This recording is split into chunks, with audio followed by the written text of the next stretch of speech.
How you doing? I'm Callan and this is Slapped Ham. Today we're talking about some super creepy alien encounters. From a woman who says she's been abducted by aliens too many times to remember, to a man who says he's fathered children with a female extraterrestrial creature. We count 10 famous alien abduction cases that have left the government worried. And before we get into it, remember to hit that subscribe button for more awesome creepy content just like this. Hilary Porter, a Wales native, has reported that she's been abducted by extraterrestrials on numerous occasions throughout her life. Hilary remembers an incident that occurred when she was just 5. As she was playing in a bush with long grass behind her house, a reptilian-like ET that had black holes for a mouth and nose and scaly skin appeared. She describes it as being exceptionally strong and standing over 5 feet tall. The creature then proceeded to grab her and carry her to a disc-shaped ship.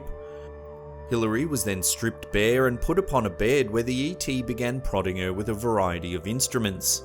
It was at this moment that Porter blacked out. Many years later, Hilary was driving with her husband when they suddenly arrived at a garage.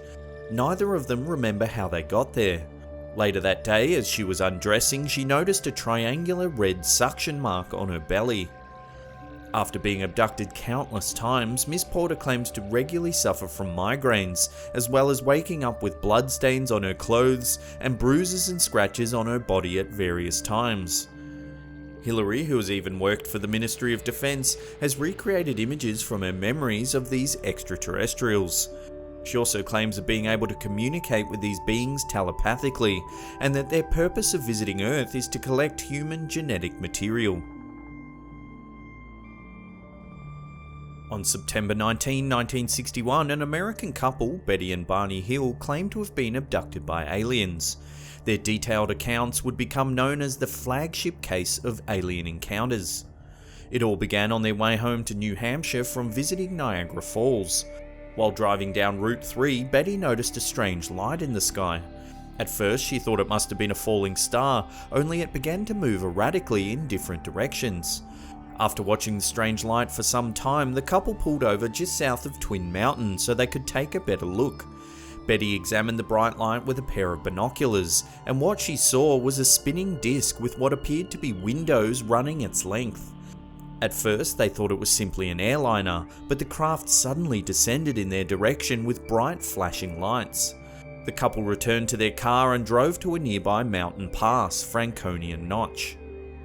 For some time they watched the object as it flew back and forth across the night sky, until it suddenly descended once more and hovered just above the car. Barney slammed on his brakes and exited the vehicle. He could see 8 to 11 humanoid figures peering out of the windows of the craft. Barney claims that one of the beings communicated with him, "Stay where you are and keep looking," as a long structure lowered from the hull of the craft. Barney ran back to the car hysterically shouting, "They're going to capture us." The couple drove off at high speed, but the sky suddenly became black and empty. Almost immediately, the couple could hear a strange rhythmic beep or buzzing sound surround the car. It bounced off the car and left Betty and Barney with a pulsing, tingling sensation through their bodies before a second wave of beeps took place. The couple noticed they had driven 56 kilometers in just a few minutes. They felt numb and their minds were dull. Upon arriving home in the early hours of the morning, Betty and Barney found that their memories of the previous night were fragmented while having strange impulses. Betty insisted that her luggage be kept at the rear of the house and not in the usual spot. Barney felt the urge to examine his genitals over and over. Their watches stopped giving time. Mysterious concentric circles were found on their car that would send compasses into a spin. Betty found one of her dresses to be irreparably damaged, covered in a strange pink powder. However, she placed the clothing on the line and the pink powder blew away. The clothes were subjected to tests from 5 independent laboratories. On September 21, Betty phoned Pease Air Force Base to report the UFO incident. She was interviewed by Major Paul W. Henderson, who would file a report stating that the hills had misidentified Jupiter. The report was later changed a number of times from optical condition to inversion and finally insufficient data. The couple would later go on to try hypnosis in an attempt to unlock the blurry memories of the encounter.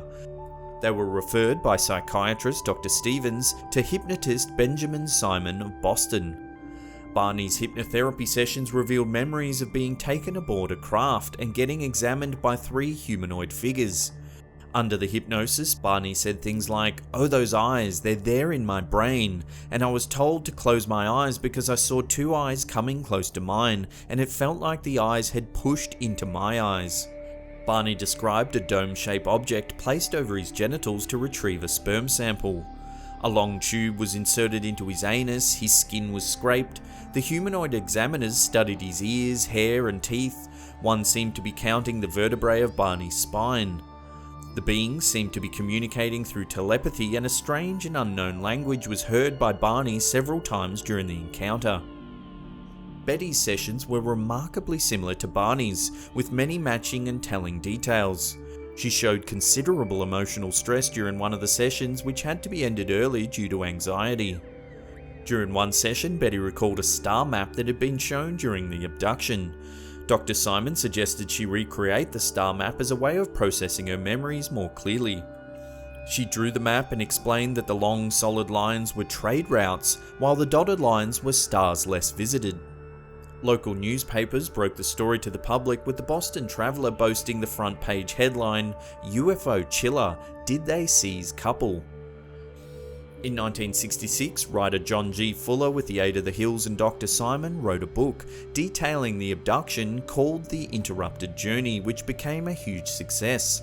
The book featured Betty's famous star map. The encounter has since been a constant fuel for fascination in the media. Movies, TV shows, documentaries have all featured the Hills' mysterious encounter on September 19, 1961. November of 1975 saw a couple of lumberjacks in Arizona reporting having seen their workmate, Travis Walton, being lifted through the air via a beam of light emanating from a craft above the trees. Even though the lumberjacks reported Travis as missing, the police suspected that his colleagues had murdered him and disposed of his body. Nevertheless, Travis appeared 5 days later, claiming that he had been captured by aliens.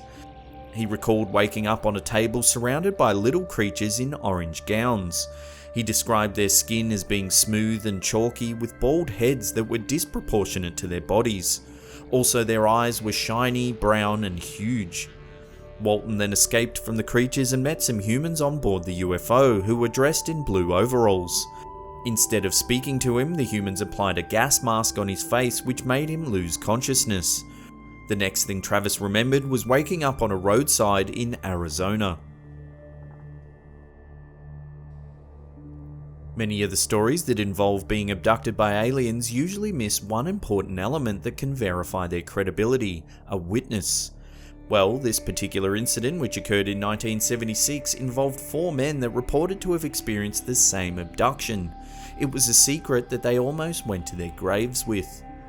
These men were in Maine in a canoe trying to catch some fish when they observed a gleaming object in the sky that was about 80 feet in diameter, with constantly changing yellow, green, and red colours. The men then watched as the object came down and beamed them together with their canoe with a blinding light. It was only after several hours that they came to with no recollection whatsoever of what had happened during the abduction. Shortly after, they all began experiencing nightmares. They were all put under hypnosis, where they revealed that their abductors were not people from Earth. Additionally, they took lie detector tests about their claims, which they passed. Air Force Sergeant Charles L. Moody was in Alamogordo, New Mexico, when he encountered a disc-shaped object, which was metallic and glowing, as he was observing a meteor shower. The object departed the shower and fell about 300 feet away. Frightened, Moody tried desperately to start his car, but it wouldn't turn over. The UFO hovered close to Moody's car, which he claims he could see several shadowy figures standing in a rectangular window on the side of the craft. It was at this point Moody felt a strange buzzing sensation and a wash of lethargy fell over him. The next thing he remembers is that the UFO flew away. Suddenly his car engine started and he drove off in a cloud of dust. When Moody arrived home, he was shocked to realise that it was 3 AM and that nearly 1.5 hours had passed unaccounted for. Over the following few days, strange ailments began to appear through Moody's body. He suffered from a bizarre lower back pain, had a rash all over his lower body, and had bouts of inexplicable anxiety. Moody went to a doctor who suggested the symptoms were due to stress. The doctor suggested hypnotherapy to work through some of the anxiety. It was in these hypno sessions that terrifying memories began flooding back. Moody recalled two beings about 6 foot in height standing over him while lying on his back. Next to the two taller creatures was a shorter one that seemed to be a leader of some kind.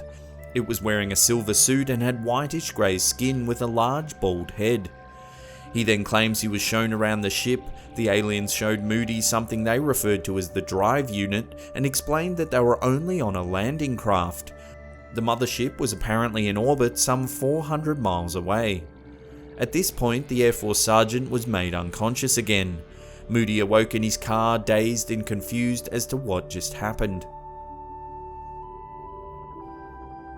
This is among the earliest known alien abduction cases and was reported by the Stockton Evening Mail in 1896.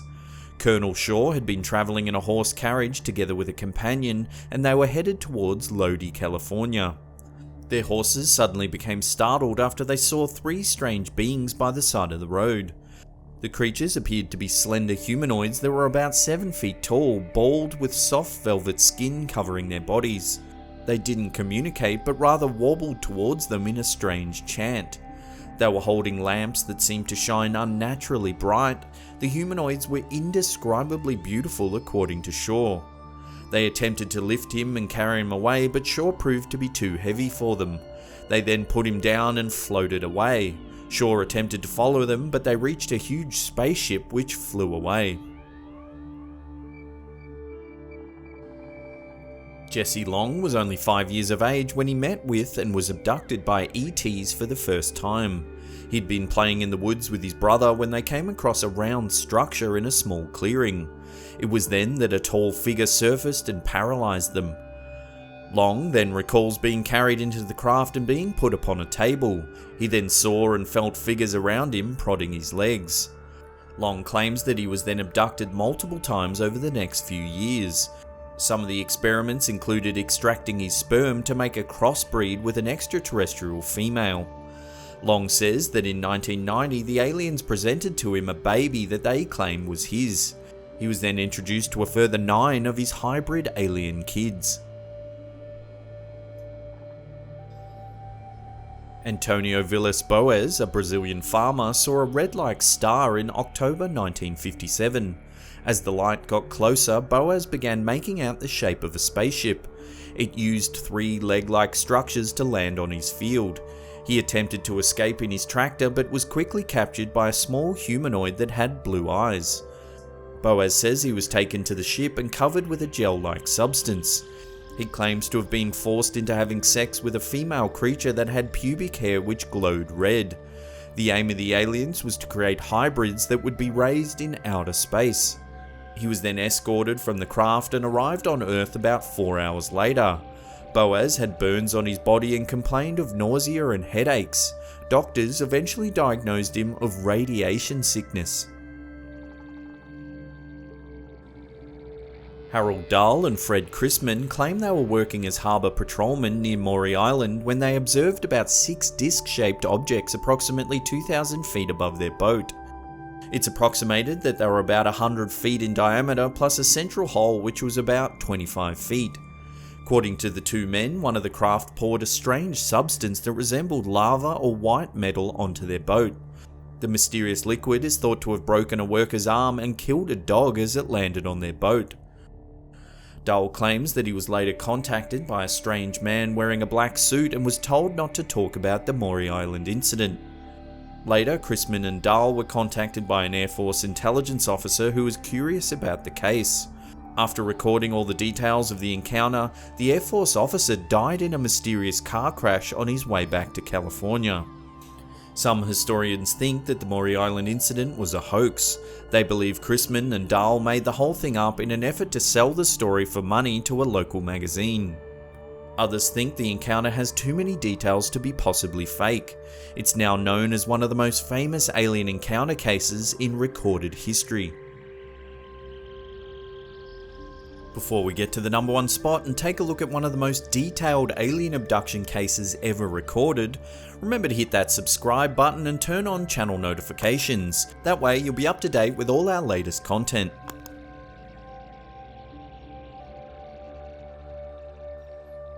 On January 25, 1976, Betty Andreasson Luca was in the kitchen of her home at South Ashburnham, Massachusetts, while her father, mother and her 7 children were in the living room.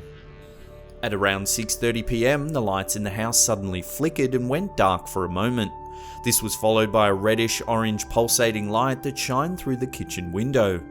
She says she began calming her frightened kids as her father went to look at the situation.